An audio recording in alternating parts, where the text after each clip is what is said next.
नमस्कार, मैं डॉक्टर शेख बालर्शी fertility and IVF research institute Kota से निस्संतानता के क्षेत्र में पिछले 20 वर्षों से कार्यरत। तो दोस्तों, आज जो टॉपिक हम लोग लेके आए वो है बेसिक प्रॉब्लम्स इन प्रेगनेंसी, यानी कि छोटी-छोटी आम परेशानियां जो कि एक गर्भवती महिला में देखने को पाई गई हैं। तो सबसे जो प्रमुख शुरुआत होती है, प्रेगनेंसी होती है तो सबसे पहली शुरुआत होती है उल्टियों से, जो सबसे आम है। तो उल्टियाँ यूजुअली मरीज़ को पहले 3 महीने होती है और ये सुबह-सुबह सबसे पहले होती हैं। तो इनकी छोटे-छोटे से उपाय हैं जिनको आप करेंगे तो आराम मिल जाएगा। कोशिश करिए कि सुबह जब आप उठते हैं तो आपको एक टैबलेट दी जाती है मॉर्निंग सिकनेस के लिए, वो टैबलेट थोड़े से पानी से आधा बिस्किट खा के खा लीजिए, तो दिन भर आपका घबराहट, बेचैनी नहीं होगी और आपकी उल्टियाँ नहीं होंगी। दूसरी चीज़ है कि आप जो ब्रश करते हैं, ब्रश आप थोड़ी देर बाद करें। अक्सर महिलाएँ पहले ब्रश कर लेती हैं, फिर दवा खाती हैं, तो उससे उनकी घबराहट बनी रहती है। तो कोशिश करें कि सुबह पहले गोली खा लें, उसके आधे घंटे के बाद ब्रश करें, तो घबराहट काफ़ी कम हो जाएगी। और अक्सर ये जो उल्टियाँ होती हैं, ये शुरुआत में ज़्यादा होती हैं 10-15 दिन के बाद, और ये कहीं न कहीं आपके एचसीजी हार्मोन जो रेज़ होता है, उसकी वजह से होती हैं। जैसे-जैसे बॉडी अडैप्ट होती है, तो ये कम हो जाती हैं और 3 महीने के बाद ये बिल्कुल भी नहीं रहती। एक और चीज़ मैं बताना चाहूँगी कि अक्सर महिला वॉमिटिंग होती है तो परेशान होती हैं और खाना बंद कर देती हैं। देखिए, अगर उल्टी भी हो रही है तो खाना मत बंद करिए, क्योंकि उल्टी में हमेशा चौथाई या कुछ कुछ थोड़ा-सा ही खाना बाहर निकलता है। आप थोड़ा-थोड़ा करके दिन में लीजिए। कोई भी गर्भवती महिला को दिन में हर 2 घंटे में थोड़ा-थोड़े डिवाइडेड मील्स लेना चाहिए। एक साथ बैठ के सुबह, दोपहर, शाम नहीं खाना चाहिए। आप एक साथ खाएँगे तो उल्टी होने की उम्मीदें ज़्यादा हो जाती हैं। और कोशिश करिए जो चीज़ आपको अच्छी लगती हो वो खाएँ, क्योंकि पहले 3 महीने में आपका इच्छा के हिसाब से ही खाना कोई सही रहता है। और पीने का काम ज़्यादा करिए, जो भी चीज़ आपको पीने में अच्छी लगती है, सिट्रस फ्रूट्स या खट्टे जो फल हैं, नींबू है, ये चीज़ें आपको काफ़ी अच्छी लगेंगी, या पेपरमिंट वाली। इसके बाद जो अगली जो सबसे कॉमन प्रॉब्लम आती है वो होती है कमर दर्द। अक्सर महिलाएँ कहती हैं मेरी बैक एक हो रहा है। तो जैसे-जैसे है ना प्रेगनेंसी का टाइम बढ़ता है, तो आपका जो बॉडी का कर्वेचर है, जो कमर का कर्वेचर है, वो चेंज हो रहा होता है, पेट बाहर निकल रहा होता है, तो लॉर्डोसिस हो जाता है। तो कहीं न कहीं जो हमारा जो ये हड्डी होती है नीचे वाली, ये इसका एंगल चेंज हो रहा होता है। दूसरा, आपके जो हार्मोन्स होते हैं प्रोजेस्टेरॉन, उसकी मात्रा की वजह से भी सारे जोड़ ढीले पड़ रहे होते हैं, और वो ढीले होने की वजह से, रबिंग की वजह से भी एकदम दर्द होता है। तो कई महिलाओं का ये शिकायत रहती है कि मेरे है ना आगे की तरफ दर्द होता है।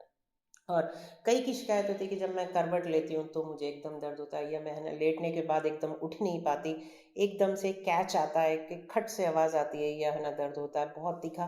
तो वो अक्सर जॉइंट्स ढीले पड़ जाने की वजह से, प्रोजेस्टेरोजेनिक इफेक्ट की वजह से होता है।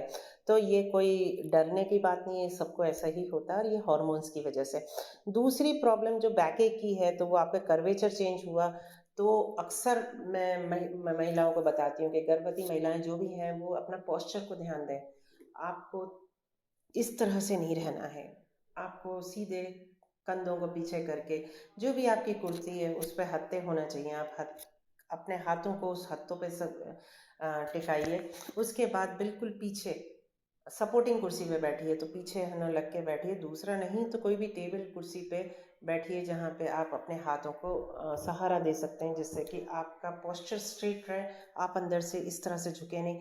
क्योंकि जैसे-जैसे समय निकलता है, महिलाएँ यहाँ पे पेड़ों में दर्द की भी कंप्लेंट करती हैं कि यहाँ दुख रहा है, बच्चा चढ़ गया है तो ऊपर यहाँ, तो ये सारा पोस्चरल पेन्स हैं, और इनके लिए केवल आपको सही पोस्चर, यानी कि ये तन के अच्छे से बैठिए, तो आपकी कमर का दर्द उतना नहीं होगा। दूसरा कारण कमर दर्द का होता है आपके vitamin D3 deficiency, calcium deficiency. अक्सर जो पहला बच्चा होता है उसमें तो इतना नहीं देखा गया है, लेकिन परंतु जिनके भी 1 से अधिक बच्चे हैं, वहाँ पे अक्सर विटामिन डी डेफिशिएंसी और कैल्शियम डेफिशिएंसी देखी है। क्योंकि महिलाएँ जब एक बच्चा पैदा हो जाता है, तो जब वो लैक्टेटिंग फेज़ में होती हैं, जब वो माँ दूध पिला रही होती हैं, तब वो कैल्शियम नहीं खाती। जबकि जब उनके गर्भ में बच्चा होता है, तब तो वो 9 महीने नियमित रूप से कैल्शियम और अपनी देखभाल खा रही होती हैं और अपनी देखभाल कर रही होती हैं, दूध भी पी रही होती हैं। लेकिन एक बार बच्चा होने के बाद कैल्शियम का सेवन करना बंद कर देती हैं। और तो कमर दर्द जो प्रेगनेंसी में शुरू होता है, वो बाद में भी चलता रहता है, जब बच्चा हो जाता है वो बढ़ता चला जाता है। उसका रीज़न कि जब आप बच्चे को दूध पिला रही हैं तो आपको कैल्शियम की गोली खाना नियमित ज़रूरी है। पहले जब पेट से थी तब आप सुबह-शाम 1-1 गोली खाती थी। अब जब बच्चा हो गया तो आपको 1 गोली 500 मिलीग्राम की डेली खाना होता है, क्योंकि आप दूध पिलाती हैं बच्चे को, उसमें कैल्शियम जा रहा होता है, दूध सफ़ेद कलर का होता है, तो आपकी बॉडी का जो मैकेनिज़्म है उससे दूध में कैल्शियम जाएगा ही जाएगा।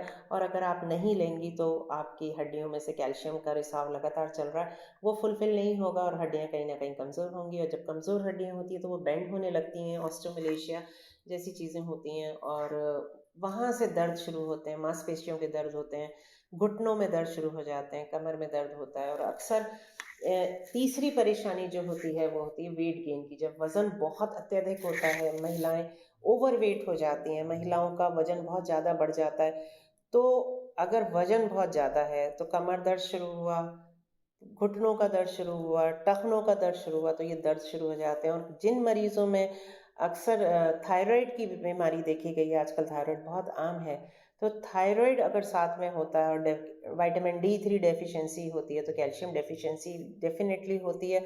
और वहाँ पे जब आपका वज़न ज़्यादा होता है, तो घुटने, कमर, ये सब जोड़ घिसने जल्दी लगते हैं और ये दर्द के रूप में तब्दील हो जाते हैं।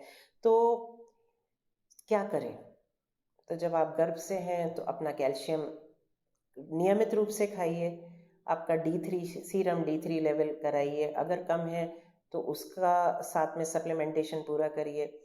नॉर्मल एक्सरसाइज़ेज़ करिए, कमर सीडेंटरी लाइफ़स्टाइल से मांसपेशियाँ कमज़ोर हो जाती हैं, आपका पेट निकल रहा होता है, पेट की मांसपेशियों की वजह से कमर की मांसपेशियाँ कमज़ोर होती हैं, पेट की मांसपेशियाँ कमज़ोर होती हैं, तो एंटीपार्टम एक्सरसाइज़ेज़ होती हैं, जब आप पेट से हैं, तब कुछ एक्सरसाइज़ेज़ होती हैं, आपके डॉक्टर से वो समझिए और उनको करिए नियमित रूप से।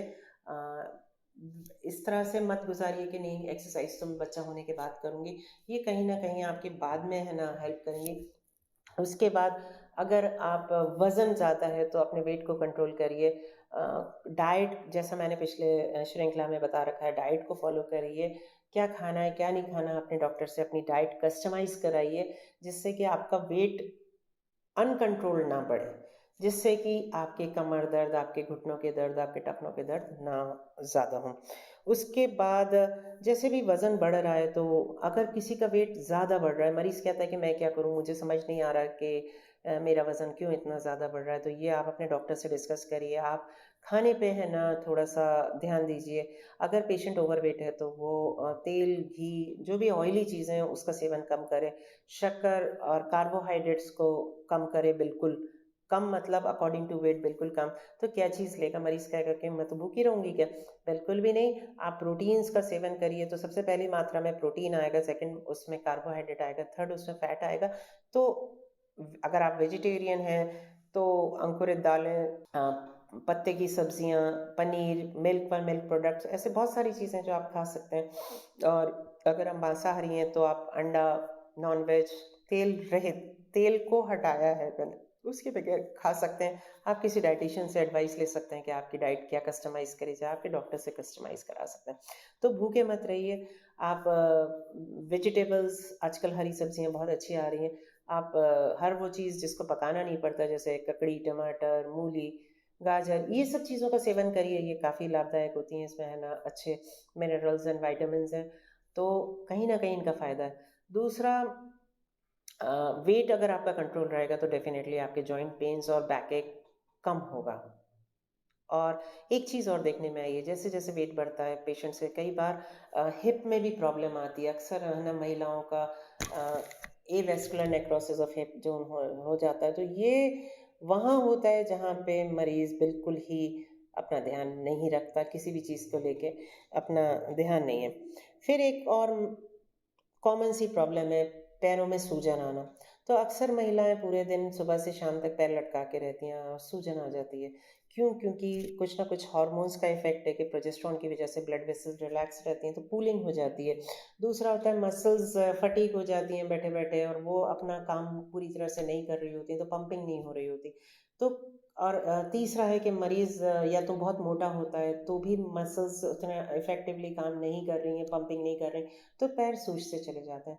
तो अक्सर कोई भी सूजन खराब कौन सी सूजन होती है। मरीज़ को ये नहीं समझ में आता कि ये अच्छी वाली सूजन है या खराब वाली सूजन है। सूजन तो सूजन है, तो नहीं।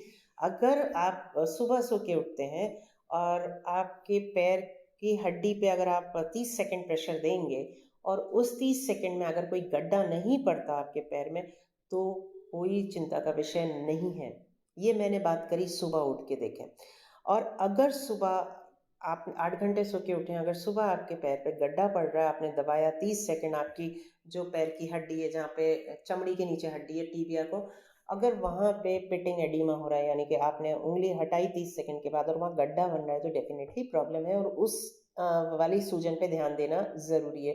ये पैथोलॉजिकल सूजन है। ये इसके 2-4 कारण हो सकते हैं। मैं अभी आपको इसके बारे में संक्षिप्त बताऊँगी।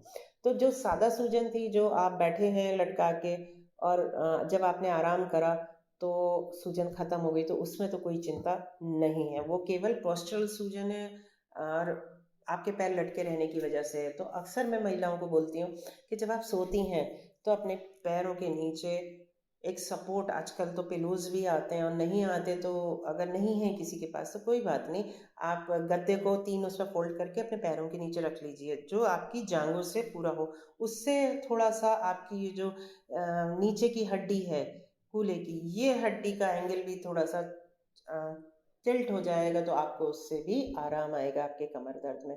तो कमर दर्द भी सही होगा, पैरों का दर्द भी सही हो जाएगा, जो नसें सूजन है वो भी सही हो जाएँगी। तो अक्सर जो गर्भवती महिला है उसके नीचे आप कोशिश करिए कि 6 इंच का पूरे टाइम सपोर्ट पैरों के नीचे जाँघों से हो, तो उससे उनके कमर दर्द में आराम आएगा, उनके सूजन में आराम आएगा।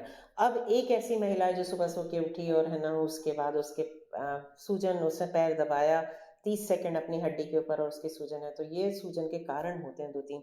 इसमें या तो कोई रीनल कॉज़ हो सकता है, या तो गुर्दे में कोई प्रॉब्लम हो सकती है, या फिर पेशाब में इन्फेक्शन हो सकता है जिसमें प्रोटीन लॉस बहुत ज़्यादा हो रहा हो। तो ये सब चीज़ें आपका डॉक्टर टेस्ट करके देख लेगा, और जो भी चीज़ होगी, अगर सपोज़ इन्फेक्शन है, यूरिन इन्फेक्शन जिसमें पस बहुत ज़्यादा आ रही है, लॉस हो रहा है प्रोटीन का, वो मात्र 2 से 3 दिन के ट्रीटमेंट में सही हो जाता है। परंतु इस पे ध्यान देना ज़रूरी है, क्योंकि सूजन बढ़ेगी तो दिक्कत आएगी। दूसरी सूजन होती है जिसमें आपको ब्लड प्रेशर भी बढ़ा हुआ है, यानी कि प्रेगनेंसी इंड्यूस्ड हाइपरटेंशन, आपको बहुत ज़्यादा ब्लड प्रेशर है और उसके साथ सूजन है, तो वो डेफ़िनेटली एक पैथोलॉजिकल सूजन होती है। तो इसमें आपको विशेष ध्यान देना ज़रूरी है कि आपका ब्लड प्रेशर कंट्रोल्ड रहे। कोशिश करिए, डॉक्टर के संपर्क में रहिए, ब्लड प्रेशर कंट्रोल रहे और पैरों को लटका के ना रखें, और जो भी आपका डॉक्टर आपको हिदायत करता है उसको फॉलो करिए। तो ये प्रमुख कारण थे सूजन के, और ये काफ़ी हद तक तो सही हो जाते हैं। एक चौथा कारण और होता है जहाँ पे हाइपोप्रोटीनीमिया होता है कि आपके खाने में कार्बोहाइड्रेट ज़्यादा हैं, आप कार्ब्स ज़्यादा ले रहे हैं, यानी कि गेहूँ या चावल या शक्कर, इन चीज़ों का ज़्यादा सेवन कर रहे हैं, तो इसमें भी बॉडी में प्रोटीन कम हो जाते हैं, ऑस्मोटिक प्रेशर, ऑनकोटिक प्रेशर कम हो जाता है, और उसकी वजह से भी सूजन होना शुरू हो जाती है। तो ऐसे केस में मरीज़ को प्रोटीन डाइट की एडवाइस करी जाती है और ये भी सही हो जाता है। इसके बाद जो एक और आम परेशानी होती है, खुजली। अक्सर हम मरीज़ को, कुछ मरीज़ों को होता है कि पूरे शरीर में खुजली हो रही होती है, इचिंग, मरीज़ कहता है कि मुझे खुजाना है, खुजाना है। तो ये जो चीज़ें हैं, ये कहीं न कहीं क्यों होती हैं? ये कहीं न कहीं जिगर में कोलेस्टासिस हो सकता है, जिगर सही नहीं चल रहा हो, तो इसके लिए आप अपने डॉक्टर से कंसल्ट करें, वो आपको कुछ दवाएँ देंगे और ये सही करा जा सकता है। फिर एक और प्रमुख जो आम चीज़ है वो है एनीमिया, खून का कम होना। अक्सर मरीज़ों में खून कम हो जाता है 6, 7, 8, तो खून का कम होना भी एक बहुत आम चीज़ है हिंदुस्तान में। तो सेकंड ट्राइमेस्टर है तो डीवर्मिंग, पेट में कीड़े ना हों उसको निकालने के लिए डीवर्मिंग की गोली आती हैं 2, वो खाई जाती हैं। उसके अलावा आपको शुरू से आयरन सप्लीमेंट दिए जाते हैं, वो खाइए। उसके अलावा अच्छी क्वालिटी का प्रोटीन खाइए। आपका खून का आधा हिस्सा लोहा होता है, आयरन होता है, तो दूसरा प्रोटीन होता है। तो कई बार प्रोटीन कमी की वजह से भी है ना, खून नहीं बन पाता। तो आयरन और प्रोटीन दोनों चीज़ें मिलेंगी तो खून बन जाएगा। तो आपने आयरन की टैबलेट खा ली। इसके अलावा खाने में है ना थोड़ा-सा चेंजेस करिए। खाने में जो पालक के अच्छे सोर्सेज़ हैं, जो आयरन के अच्छे सोर्सेस हैं, पालक है, इसका नियमित सेवन कर सकते हैं। एक लोहे के कास्ट आयरन के बर्तन में रोज़ का खाना बनाइए, उसमें सफिशिएंट आयरन होता है, जो आपकी डाइट में आप पूर्ति कर देगा। और देसी गुड़ आता है, उसमें भी है ना आयरन का अच्छी मात्रा होती है, उसके कुछ भी बना के खा सकते हैं। तो ये कुछ चीज़ें हैं आपकी आयरन डेफिशिएंसी को दूर करने के लिए, और ये सफिशिएंट होती है। तीसरा एक कारण होता है आयरन डेफिशिएंसी का, जैसे-जैसे आपकी प्रेगनेंसी आगे बढ़ रही होती है, खून पतला हो रहा होता है, 5 लीटर से 7 लीटर हो रहा होता है, तो इसलिए भी आपको आयरन और इन चीज़ों का सेवन करते रहना होता है कि है ना, जो मात्रा है खून में वो बराबर बनी रहे और वो पतला ना हो। तो ये कुछ चीज़ें हैं कि जिनको आप खा के अपने आयरन को बढ़ा सकते हैं और खून का बढ़ा सकते हैं। इसके बाद एक और प्रमुख चीज़ होती है पैरों में दर्द होना, क्रैम्प्स आना। अक्सर महिलाएँ कहती हैं कि उनकी पिंडलियों में बहुत दर्द रहता है, तो पिंडलियों में दर्द अक्सर डेफ़िशिएंसीज़ होती है कुछ माइक्रोन्यूट्रिएंट्स की, उसकी वजह से होता है, विटामिन डी डेफ़िशिएंसी से भी होता है। तो इसमें अगर आपको लगता है कि आपके दर्द हो रहा है, तो आप रात में गर्म पानी में थोड़ी देर अपने पैरों को डाल के, हल्का सा नमक डाल के सेक करके फिर भी सो सकते हैं। आप हल्की सी सिकाई भी कर सकते हैं, और आप इसके लिए कुछ ज़िंक और मैग्नीशियम के सप्लीमेंट्स आते हैं, वो भी ले सकते हैं। आपके डॉक्टर को बोलिए, वो आपको सर देंगे, और विटामिन डी सप्लीमेंट्स भी ले सकते हैं, तो इससे क्रैम्प्स ख़त्म हो जाते हैं।